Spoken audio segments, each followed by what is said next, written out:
Friday, the 10th of the 10th, 2025. Your time is 23 minutes past 8. And that means only one thing, that there are very many F1-centric threads at which we need to pull. John, Issa, DH, Michael, Space, Ghost. Let's get straight into it. It's all about Zak Brown, of course. There's a trial ongoing. Him accusing Alex Palou of costing McLaren IndyCar team anywhere up to 20 million US dollars. Oh, the humanity. Alex Palou is clapping back and Zak Brown is getting dragged through the mud. It's salacious. It's WhatsApp disappearing messages. It's negotiations. It's contractual. It's Alex Palou saying that the contract was all lies because they knew about break clause that meant that he couldn't sign for McLaren. It's techie. It's techie. We'll go through all of it. Of course, we'll talk about Christian Horner. We'll talk about Scuderia Ferrari. And we'll talk about some Maximilian Verstappen. It is all go in the weird and wacky world that is the F that I just can't cope with it this Friday. It's all over the shop. Go on then. Let's talk about Zak Brown in the first instance, because we've had to bring script. I mean, McLaren, talk about getting drugged through the mud. And here's why you know it's techie, because they didn't want this. They've been doing their damnedest, been desperate to make sure that they don't commit any sort of PR faux pas. Well, nothing to see here, Zak Brown and Andrea Stella would say. Love tap between Lando and Oscar Piastri. Oh no, Zak Brown would say. That's fair racing. Are you kidding me? The F1 world were like, what? Hang on, Zak Brown. What you're asking us to do here is do one of these. Do you know what I mean? Make pretend that we don't believe the evidence of our own eyes and ears. That was not clean racing. Was it malicious? Probably not from Lando Norris at Singapore Grand Prix. But nevertheless, if you've got very strict papaya rules, and there is one papaya rule, that is to not touch. Lando Norris broke it, therefore, which has the F1 community doing one of these. Hang on. Skeptical hippo face, Zak Brown. All the while you're trying to do this objectivity thing, and it feels and looks and smells like it is anything but that. Now, in the case, the Alex Palou case, there's been more comings out, and again, courtesy of Motorsport magazine, who've done a fantastic job of covering this. One of the only, remember I always say, all F1 periodicals are created equally, but some are created more equal than others. Put some respect, therefore, on Motorsport magazine's name, because they're covering it proper when nobody else is. Here's the latest. Alex Palou said, again, in court today with Zak Brown over loss of earnings anywhere up to 20 million US dollar is Zak Brown's accusation by dint of Alex Palou's breach of contract. Here's what Alex said. Said he signed a contract for McLaren, but that was based on lies and false impressions. He only went over to McLaren, or the impression that he was going to drive their Indy cars. Why? Because they were at some point going to promote him to the McLaren F1 team. That was the only reason why he signed. But it turns out, per Alex Palou, that it was lies. Techie then techie things. X-Post, 2 million views on the X-Post. Yeah, it was everywhere, wasn't it? It's gone ever so viral. Your boys tweeting out, not breaking news quite. I've got to give some credit and reference, of course, Motorsport magazine, because that's the source. They're the ones in court scribing this. So, do you know what I mean? But sometimes you got to just get your finger out and discerning eye and read. For Pete's sake, take this thing bloody seriously. Ergo, want to break some news in reference. Okay, the blackout. This is the techie information that come out today. In reference to a blackout date in Palou's contract with Chip Ganassi Racing, Palou said, I found out my lawyers knew about the clause, but Mr. Brown, Zak Brown, was paying my lawyers. What are we doing here? Listen, my very noddy B-spec litigation mind can't compute this. But why were Alex Palou's lawyers on the payroll of Zak Brown? Tell me. I don't know anything, chat. But that sounds awfully salacious. What's going on here? Mr. Brown knew that I could not sign the McLaren contract. Therefore, Alex Palou said he signed it for one reason, because he was under the impression that he was going to get the promotion to McLaren F1. That was the goal. That was the strategic objective. And then Zak Brown went and did what? Signed Oscar Piastri. It's like, hang on. This is lies. What are you talking about? Alex Palou saying. And then it gets techier. than techie things. Now look, Companies House, if you're a director of a company in the UK at the very least, Companies House keeps all of these records with a view to hold these guys and girls to account. There is fiduciary duty and malfeasance, etc., etc. There is a professional code of conduct that you are held to accountable to if you are a director, a C-suite level executive.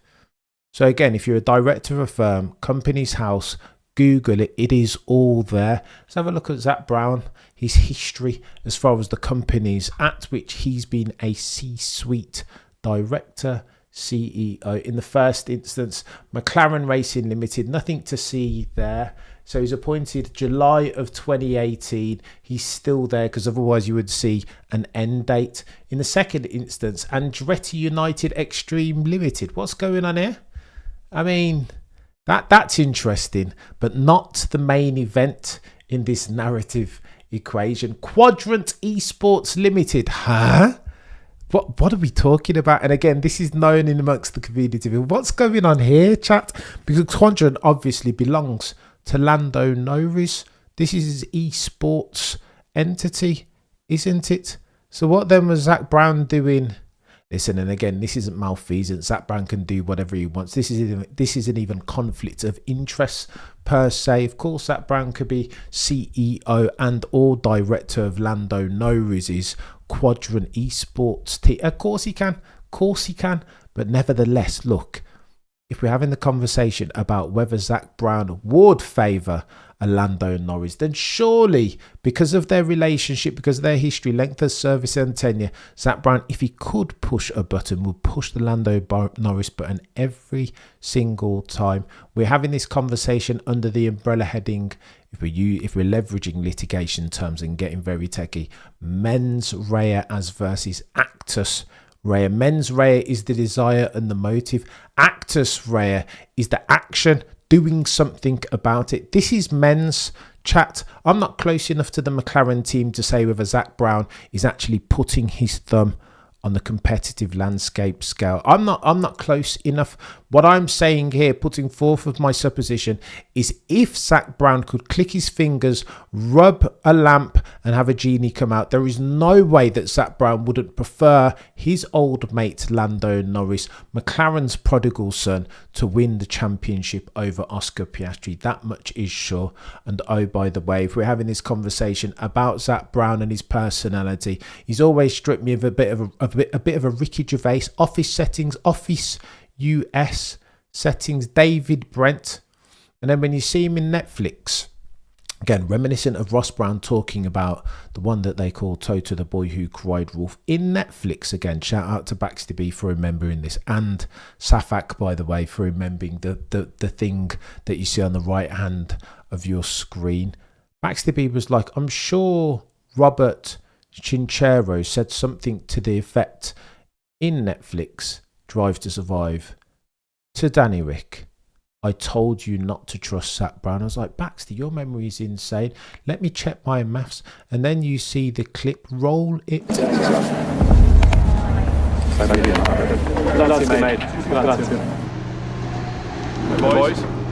morning. F1 is so cutthroat because the value of winning is so high. And when people will do anything. Let's pull it up. It's quick. I told you. You can see the subtitles. Yeah, this is Robert Chinchero, F1 journo, legendary one, talking to Danny Rick when there were questions about his seat going forward. This is what Robert said. I told you not to trust Zak Brown. Oh, the humanity. It just gets techier than techie things. And then you get the massive PR push that's failing, by the way. It feels like Zak Brown is desperate, not necessarily to renege, but to cover over the PR cracks, to make it look like everything is hunky-dory. Little House on the Prairie settings. But you can see already that F1 community are smarter than that. Do you know what I mean? They weren't born when their grandmother went to do you know what I mean? This is a serious thing over here. Putting forth all these bloody Oscar Piastri pictures on Instagram, to which the F1 community says in the first instance, damage control button. They're trying to make up for it now and overly overcompensating. It's clear as day. Insane levels of guilt, damage control happening at McLaren HQ right now. This is getting embarrassing now. They just remembered that they have 2 drivers. Destroy them, Oscar. Make them truly regret what they did. But I'm telling you, chat, this is techie. They've dropped the ball massively. Imagine that Lando Norris goes and wins now. All the while he's getting booed on the podium, and then people are rooting, shouting for Oscar, and he's not even on the podium. Way to destroy Noe Road goodwill. Zak Brown, don't believe me. Well, here's what the Australian press and media are saying. Piastri's in a circle, met with McLaren to clear the air. It did not work. And out of that, under the aegis of this fractured relationship now between Oscar Piastri and McLaren C-suite sweet bods, Zak Brown especially, it's rumoured that Oscar Piastri might be looking for pastures anew. Can you spell Scuderia Ferrari? Now, I don't think that's the move for Oscar. He's at the team with the best car. Chill out there, therefore, and win yourself some championships, OJP. Again, an older story in F1 history. The most difficult thing to get is a car capable of winning championships. And you have it, Oscar. So chill out then. My advice to him would be to stay put. Stay in that MCL 39. That papaya cutter team for as long as possible. Why they have a hot hand, Safak. You never trust his... It sounds like Zach is definitely slippier even than Hort. Is he bloody Nora? That's disparaging. Danny Rick was nice and on it. Too nice and honest for this cutthroat sport, says Turtle. You just want to see Ginger again and Daniel. Oscar will become bigger than the golden boy in a lot of ways. So again, Issa, I think you make the point right. That I think the F1 community is now wise to this. Whether there is cause, whether there is actus rea, is almost a non-event. It doesn't matter. That the community have perceived it, and perception is 8/10 of the law, right? Perception is reality in this instance. You can't. I don't know. I think McLaren are struggling here. I think there's that once this Pandora's box, this PR Pandora's box has been opened, I don't think there's any putting it back. And again, you can see the Australian media are coming for them. Zak Brown's finished. I just don't think people trust him. And now that the tweets are going out there, and Alex Palou, do you know what I mean? It's one of these where the entirety of the evidence only points in one direction. And again, differentiate here between actus and mens rea. Actus is acting upon something. Mens rea is the motivation to. That's what I'm putting forth. How can you be Lando Norris's director and CEO of Quadrant and not want him to win a driver's champion over Oscar Piastri? How can Lando Norris be the young, good-looking British Vogue model, be the dude that can take McLaren to the next commercial level, and Zak Brown, being as commercially minded as he is, not see that? I think it would be disingenuous for me to argue anything else at this point.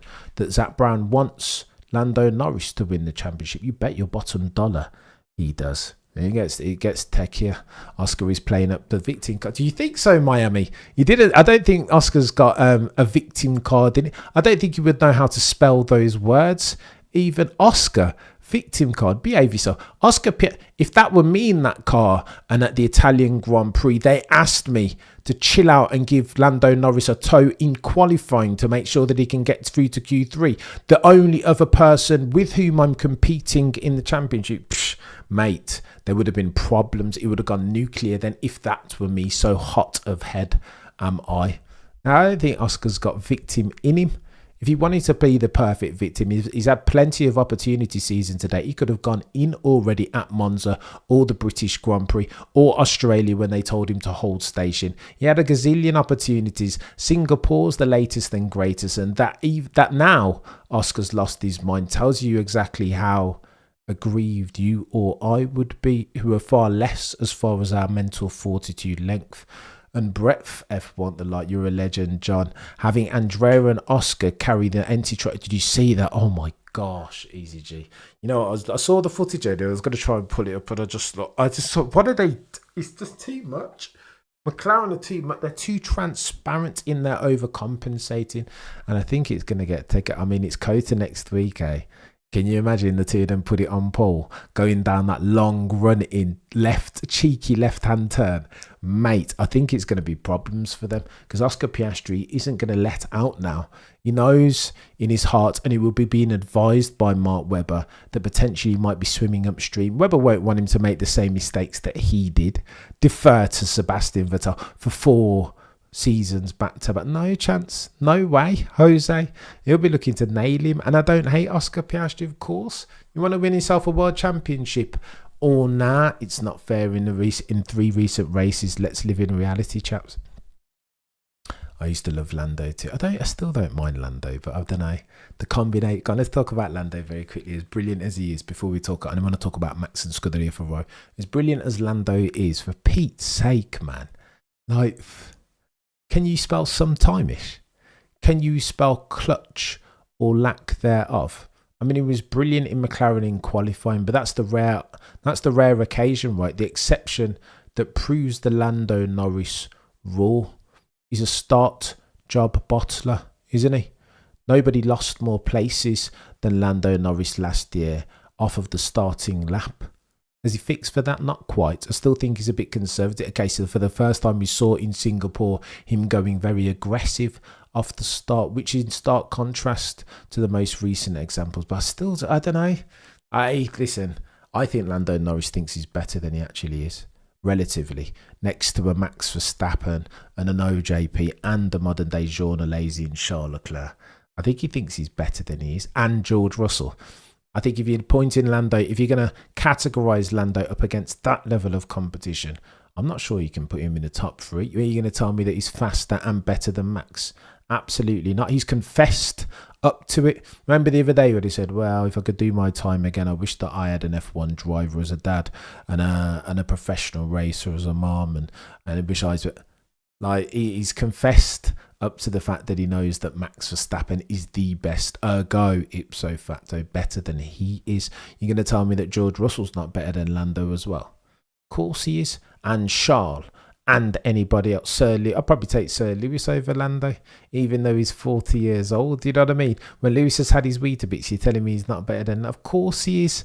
So, like, what do you want about Lando and Norris? I think he thinks that he's better than he really is. Respectfully disagree, Cam. I think he's a good guy. If he can beat Oscar is another matter. Turtle, I don't think I'm not saying he's a bad guy. I'm not saying he's a bad guy. We're talking about performance now, and how can I not criticise him? You know what I mean?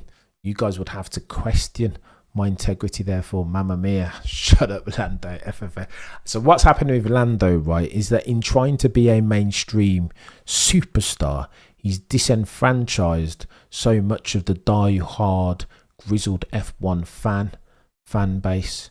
That's the problem. Some people in 2025 don't want the trimmings. They're sick and tired of the wags being shown every single second of the Grand Prix, to the extent that we miss out on some of the brilliant racing between an Alonso and a Lewis. We miss out on 5 overtakes by Carlos Sainz in as near as makes no difference 5 consecutive laps. People are done with this, keen to shun it. Just give me the racing.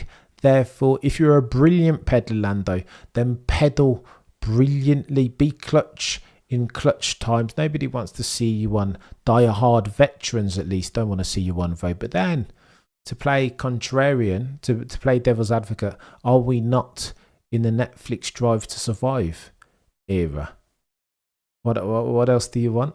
The 18 to 35-year-olds, the TikTok generation, will love themselves some Lando Norris on British Folk, advertising for Ralph Lauren, Hilton too, all of the bots, Quadrant, Superstar, who else is that? Monster. You've seen those adverts and they were really good. So it's balancing. Lando's big man. I don't know. It's techie. I understand why he's doing it. I mean, he's got to build a brand, right? He's acutely aware of what it is in 2025. He's looking to do as did Lewis Hamilton, and not everybody can be Max. Lando would say, listen, I'm going to plough my own fire. I'm going to be my own guy. I've got my own personality. And you don't need to be one certain type of person to win an F1 championship. It's techie. I don't know where I stand in that argument. I suppose we'll be in a better place to answer it over the next 6 races. If it works, Lando, and you win the championship, copy. I'll take 2 seats. Do you know what I mean?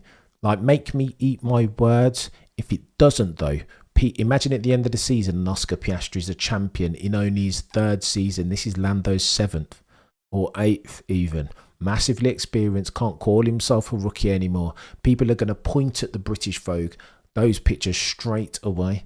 They're going to point at when the times when Lando looked Lewis Hamilton in his eyes and said, you got the quickest car. That W11 should be easy to win races and championship because you only need to beat your teammate Valtteri Bottas. Do you remember when he said that? Do you remember when Lando said in 2024 at the end of next year will be my year? Do you remember when Zak Brown said, again, underlining objectivity or the lack there of favoritism, mens rea as versus actus rea. Do you remember when Zak Brown said with Oscar Piastri in the other car that there's Michael and there's been Sir Lewis and there's been Senna. Now we are heading into the Lando Norris era. Do you remember when he said that? So there will be a confirmation bias, right? Zak Brown will be keen to be proved correct. Don't even talk about the commerciality of McLaren and what Lando Norris would do for McLaren as versus Oscar Piastri. He would do more, as attested by the sponsors who always want Lando Norris front and centre as opposed to OJP. Even if he wins at this point, people would just say it was GIF Easy G. Touche. Saying that as a Lando Norris fan, Easy G. That says all that you need to know. Imagine Oscar taking the WDC even against his own team. That would be awesome. I think that's why neutrals are rooting for him. That is why. Cam, that's a big if. Every class needs its Lando. So go on and let me show you this as well. Because there's another story that we need to touch on. Not just McLaren, even though it's going viral all over the world. As people start to now question Zak Brown, McLaren, and Andrea Stella's intention. Is it all Shakespearean levels of false seeming? Papaya rules, but only when it's Lando or only when it's Oscar infringing upon them. If it's Lando doing a cheeky love kiss, then it's fair racing. Can you imagine? Oh, the humanity. What are you talking about, Zak Brown? Do you know what I mean? Asking us to disbelieve the evidence of our own eyes and ears. How very dare you, Zak Brown? No one in the F1 community could be that stupid. Do the talking on the track, not in the media, as world champions tend to. DH too kind as always. But if you think you are right, I get it. You've got to perform on track, right? If you're going to go and do British, this is why. Listen, I've gone on ad infinitum about Lewis doing this, right? If Lewis rocks up in 2018 Singapore and that weekend, if he rocks up late to the track, but he's been flying around, jet setting, signing deals and attending fashion weekends, but then he puts in one of the greatest, goatiest laps that you've ever seen at Singapore, who's going to even remember all of the extracurricular activities? But now that it's underperformance setting, is getting gapped by Charles Leclerc to the tune of 40-something points now in the Drivers' Championship. 6 races to go. Now you've got to call all that other stuff into question. And Lando Norris is no different. If I see you in British Vogue, the next race weekend, you better nail quali and nail the race. Like I want to see a George Russell performance, a Maximilian Verstappen performance, as much as far as that's reachy. But that's not what we're getting. Franz boasted them a bit, had trust funds, yeah, ADD. I mean, Lando Norris's dad ran a company, didn't he, called ADD, not wanting for a couple of pounds. Oh, and by the way, got to talk about Christian Horner because he's getting very techie at Ferrari. Have you seen the share price? 12 billion is how much they had knocked off their market capitalization between Thursday morning and Friday morning. Oh, the humanity. Chaos, ladies and gentlemen. Now, that was under the aegis of some poor results, meant to be selling cars, etc. That's not working. A wishy-washy strategy, all in on EVs, and now recanting from it because the world isn't ready for the electric vehicle revolution. So it's dodgy. They haven't sold as much as they intended to. 9.8 billion was the market analyst target. 9 billion is the number that Ferrari hit. That's as near as makes no difference. A 10th adverse variance. They are struggling then, but as are all automotive manufacturers. Car manufacturing, the industry is on its knees as China catches up. For context, it's BYD and it's now Xiaomi, and their production costs are so much lower that Ferrari, the traditional, the legacy European car makers are all suffering, not least of whom Ferrari, because they keep building these brand new ugly cars. SF90, what are we Testarossa, what are we doing? And that's only enhanced and supplemented by the fact that the F1 team are doing nothing on track. Montezemola's now going on a tour and he's speaking about it. Chris Harris and Manish Pandey have produced a Montezemola documentary called Seeing Red.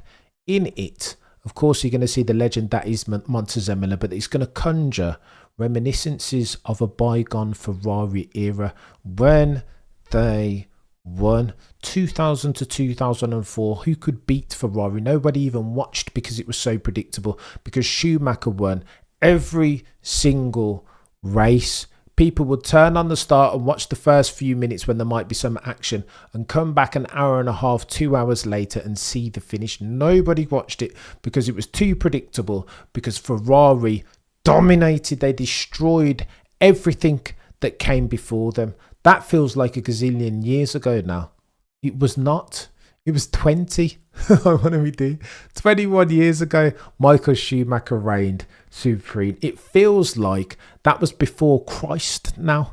Unrecognisable are Scuderia Ferrari now. They make so many mistakes. Their PR is rubbish. The communication over the radio is rubbish. The car is rubbish. Rigidity it lacks for understeer to snap oversteer. They can't run it low enough. The operating window is far too narrow. And when they rise it up, they've got a bloody all and sundry is nonsense. Even when they do run it low, excessive plank wear, and then they've got to jack it up using excessive or higher time pressures mid-race. And then the performance falls off the cliff. And when forget all that. Last race at Singapore, it's lift and coast as near as makes no difference. Every metre of the track, to the point where you've got Charles Leclerc, aka modern day Jean Alesi, losing his mind in the cockpit. What are you doing? FFS, leave me alone. Can I just drive the car? A car that's really difficult. A car in which Charles Leclerc feels like both Charles and Lewis are passengers. His words, not mine. So what do you think is going to happen? Of course, Charles Leclerc is going to start looking at pastures, and he's had enough.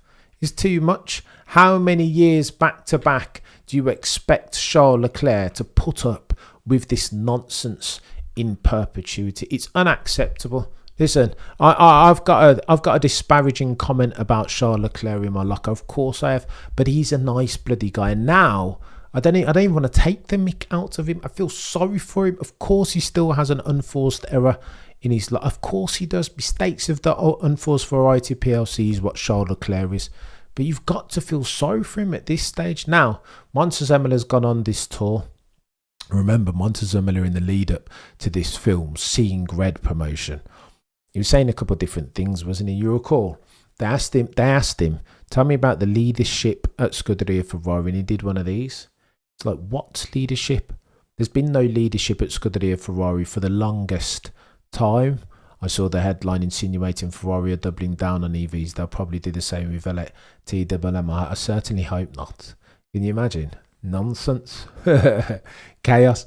But Montezemola said, what leadership? Frederick Vasseur doubled down. He said, I'll see you that, and I'll raise you this about Scuderia Ferrari and its lack of leadership. We've not had that for years. Frederick Vasseur is not that guy, therefore. And then you see the share price, and then you realise, per Ralph Back of F1 Insider, that John Elkann, as the chair of Stellantis, and by dint of that chair and leader of Scuderia Ferrari, that he's an emotional guy, and he's always wanted some of Christian Horner. However, if he goes after Christian Horner, he prohibits his chances surely of getting Max Verstappen, doesn't he? Here's what Montezemola said about Mr. Max Emilian Verstappen. Would you hire Verstappen as your driver today? Today, I have to say, for me, Verstappen is by far the number one. Because you see, Verstappen, even in... Would you hire Verstappen as your driver today? Today, I have to say, for me, Verstappen is by far the number one. Because you see, Verstappen, even in the last race, in difficult condition, he never lose control, he was always quick, he never made mistakes. For me, Verstappen is really But he was fantastic also in go-kart. When he was 13 years old, was super strong. I want to know, would you hire Verstappen as your driver today? Today, I have to say, for me, Verstappen is by far the number one. Because you see, Verstappen, even in the last race, in difficult condition, he never lose control. He was always quick. He never made mistakes. For me, Verstappen is really, but he was fantastic also in go-kart. When he was 13 years old, was super strong in go-kart. For me today, Verstappen is by far the number one. The couple between Sainz and Leclerc was a very good couple. Very good in terms of balance, but no question, Verstappen is by far the best in my view. By far. Verstappen is by far the best. I mean, I'm not going to do any more glazing. I can't one up what Montoya has said. We can talk about the British Grand Prix qualifying and Saudi Arabia quali and all of the other qualifyings that's happened this year when Max has put it on Paul Suzuka when he shouldn't have, because ostensibly he didn't have the quickest car.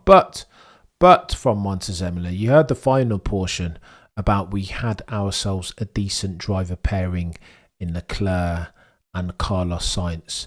Past participle, Montoya. What are you saying, chap? Are you saying that Lewis and Charles are not a good driver pairing? Well, by extension, if we're being precise with language, we had a good driver pairing. I mean, it says, it does what it says on the tin, though. He's saying that Lewis and Charles are not a good driver pair. What? Chaos. Absolute scenes. But again, I don't know. I think what he's speaking to, the overarching point is this. If you are going to get... it hurts so. We've got to talk about Max. It's not a bad peddler, is Max Verstappen. Over the course of this season, I mean, what else are you to say lest you wish to be declared an abbot of a reason? You guys know on this channel already, objectivity, truth, value. We'll never shy away from either one of the two aforementioned. Definitely not at the altar of any cognitive dissonance worthy of the moniker, not partisanship, not confirmation, nor recency bias. Owner of an orange Datsun. What are you talking about, Spade? Let me show you this then, because this is what we're talking about really with Christian Horner. What do Ferrari need to do? It sounds like what Elkan has as a solve. And again, they don't sit still for long, do Ferrari. They will change it if the disgrace of Singapore keeps happening and Frederick Vasseur isn't making progress, as he isn't. They never wanted to sign him in the first place or extend him at the very least. But what else were they to do? There was no other option. Christian Horner was in coercive behaviour and allegation gate. They couldn't sign him then, but now he's out of Shawshank, paying off the accuser to the tune of £3 million per the Mail. Now that he's out of allegation Shawshank, you bet your bottom dollar that Elkan will want to sign him. We'll see in Christian Horner a man who at the very least can try and solve for them multitudinous foibles better than the dude that they currently have at station in Frederick Vasseur. He will go hard then. I think the sticking point though, potentially, if we're having a big boy conversation here, will be about equity. Remember, Christian Horner won't want to repeat for the mistakes of Christmas past, being that one of the reasons why they could sack him, of course it's underperformance and allegation gate, of course it's power dynamics and politics, but one of the things that could have saved Christian Horner at Christian Horner Bull Racing would of course have been equity. Word on the F1 curb is that Christian Horner will not come back to a team unless he has equity, material equity, just like Toto, the boy who cried wolf. You've heard Toto and Christian Horner going back and forth. Christian would say to Toto, jibing him, talking about him disparagingly, that Toto isn't a racing mind, he's a businessman.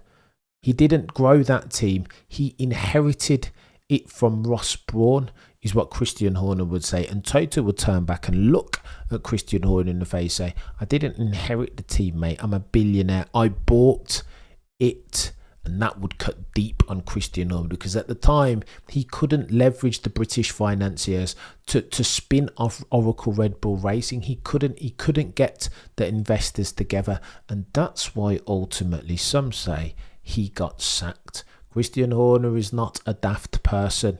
He won't be looking to repeat that mistake. Hence why, whatever team he goes into next, whether it's Scuderia Ferrari, Aston Martin with Adrian Newey's blessing potentially, or Alpine, it will this time be with equity. 2022, Helmut Marko says that he was very close then to leaving Red Bull Racing and joining Ferrari. What's stopping Christian Horner now? Marko et al. Mintzlaff, Mateschitz had to talk Christian Horner off of the cliff edge then. What's stopping him now? I would argue Christian Horner is a spiteful man, vengeful, and he won't be able to wait. He'll be struggling to hold back his enthusiasm at the very prospect of being on the grid in 2026. Can you imagine? The vengeance, the revenge tour of Christian Horner. Fix your fudging car. Lindsay, I don't disagree. I think potentially we need Christian Horner back. Mr. Controversial, etc. Allegation gate, coercive behaviour, etc. You can go through all of them, but just go back and watch Drive to Survive and watch how that dude carries that series on the back of his show. I'm telling you, Christian Horner is a loss for Formula One in the Drive to Survive Netflix era, when a cheeky soundbite is worth its weight in gold. Can you imagine? Look at this bloody picture. I don't even know where I've got this from. This Photoshop, I just can't even believe it. There is something very weird about seeing Christian Horner in them their Scuderia Ferrari uniforms. The black prancing horse atop the red badge, atop in turn the red overalls. Behave yourself, Christian Horner in that. I don't know if AI hadn't put that together, I couldn't even envision it myself. Such a black swan is seeing Christian Horner in them their red overalls with the yellow badge and black prancing horse. I'm telling you, chat, it's going to get more chaotic than chaotic things. However, this is what that means, chat. If Christian Horner were to go across the Ferrari, that means that Max Verstappen probably wouldn't go there. And here's why I think this. If you see Lauren Mecker's done a couple of things. I think of course, he's deferred to Maximilian Verstappen more. No longer are they paying almost exclusive attention to setting up the car by dint of what the simulator says. Lauren Mecker has also done something else that's significant. Jos Verstappen is back in the garage. What? Jos Verstappen? Surely Jos Verstappen was always in the garage every time he attended a Grand Prix. Absolutely not. Not under the reign of Christian Horner. He wasn't allowed when Christian Horner was there. And here's why that's interesting. The power dynamics between Team Verstappen and Christian Horner, they were full of friction, fissures, especially towards the end, meaning therefore, if Max Verstappen harboured aspirations, imagine then, go on and catch this, imagine that Scuderia Ferrari somehow managed to build themselves a god tier car, an SF25 in 2026. Just imagine, play hypothetical games with me for a second, indulge me in my creation. Imagine they build a market leading car in 2026 and Christian Horner is team principal. That leaves Max Verstappen in a hard place, right between a rock and a hard place, because Max wants to make his decision, purvey the competitive landscape in 2026 and find himself in ostensibly the quickest car, and then go on to gap the likes of Fangio and even the likes of Michael and Lewis, each of whom are on 5 and 7 championships of the drivers' variety respectively. That's what Max wants to do, and you can't do that unless you are in the quickest car. If Christian Horner goes over to Ferrari, I think that dramatically reduces the probability that you will see Max Verstappen, even in a GT3 Ferrari, a 296 running around the Nordschleife. It's going to get techier than techie things. It's so salacious. Nostradamus is a horrible man, says Turtle Dove, and him and Helmut always wanted him gonzo. I thought Horner wanted part ownership in the next kid. This is true, and I think that might be an impediment. Lazy, if I'm being honest with you, because I'm not sure John Elkann will want Christian Horner so much that he's willing to give up material equity, especially as he's just lost 12 billion in market capitalization. Their share dropping 15%, the biggest drop in Scuderia Ferrari's share price on record. Jos does have some scare. I'm not saying he's the best guy, but I mean, you've got go on then, let's talk about this, Lazy. How can you be a Red Bull team principal, as Lauren Mekies is now, and not see as one of your primary strategic objectives the management of all of Max Verstappen's family, right? You're there. If you okay, go on then. Let's play this out, because this is important. If you're Lauren Mekies and you're a brand new team principal over at Red Bull, and you fail to keep Max Verstappen happy, for some say soon to be 5-time champion, then you have failed before you've even started. Let's have that right and clear. Full stop, new paragraph. And so Lauren Mekies needs to come in and keep Max Verstappen happy. That might mean that you bend the knee as team principal of Red Bull Racing. You can hear him almost overcompensating, not too dissimilar to Zak Brown and McLaren. You know what I mean? You'd always say, well, I haven't done anything. I deserve no credit. It's all got to go to the team and Max Verstappen. He doesn't want to be front and centre, because he understands that Christian Horner Red Bull Racing is the reason, one of the key reasons why Christian Horner is no longer team principal. And he doesn't want to make for those mistakes again. Managing Max Verstappen's stakehold by dint of the beef that Christian Horner had with Jos was also a contributing factor. 1,000%. I'd be disingenuous to say anything else. So what do you think Lauren Mekies is going to commit? He would be a fool to make the mistakes that cost Christian Horner his role, a role of 20 years. He was the only team principal at Red Bull. So that makes you know that those were serious faux pas if it ultimately cost Christian Horner, Mr. Red Bull Racing, his job. It's a social media hammers Jos all the time. I mean, it's Jos. He doesn't need to be a great guy. Do you know what I mean? We don't expect Jostradamus to be Gandhi, but he is Max's dad. And if you're going to keep Max happy, then you need to manage the stakeholder of all of his family, inclusive of Jostradamus Verstappen. If Max steps into a new team and is ready to go from race 1 to 2, I'm buying Max Verstappen merch. I'm telling you, TWL, more Max Verstappen merch is coming out soon, by the way. We're looking to do market leading settings. I can totally see Horner at Ferrari for 4 years, short contract with a get out clause. But why would he do that? That flies in the face of the equity piece. If you're gonna tie somebody in to an LTIP or equity, it's a longer term, at the very least 5 years, most likely 10, right? You're going to lock them in properly. Max is happy and can work. Jos did develop Max, so that's why he gets about. You've got to give him about, like, how can you not? It doesn't even matter about how good a person he is or how bad a guy is, all his previous indiscreet. You can, like, what? I don't know. You guys know me. Like, I don't come to. I'm not. I cannot be the. Mr. Windsor said this more eloquently than me during our last conversation. I can be nobody's judge. I'm a flawed person. Though he without sin cast the first stone, though. So what am I to say about Jostradamus? Listen, all I know is Jostradamus is Max's dad, and Max is not a bad peddler. Some might say Mount Rushmore of F1, first round Hall of Fame, one of the best that we've ever seen. Greatness is another conversation. Do you know what I mean? You have the greatest conversation once Max's career is over, but is he one of the best ever? You bet your bottom dollar he is, for Pete's sake. How could you argue anything contrary with a straight face? You guys have been legends each and every single time. I appreciate you to the moon. If you like the channel, if you like the stream, then like the stream. We'll be back same time tomorrow, as always. Between now and then, the prosecution rests. No further questions.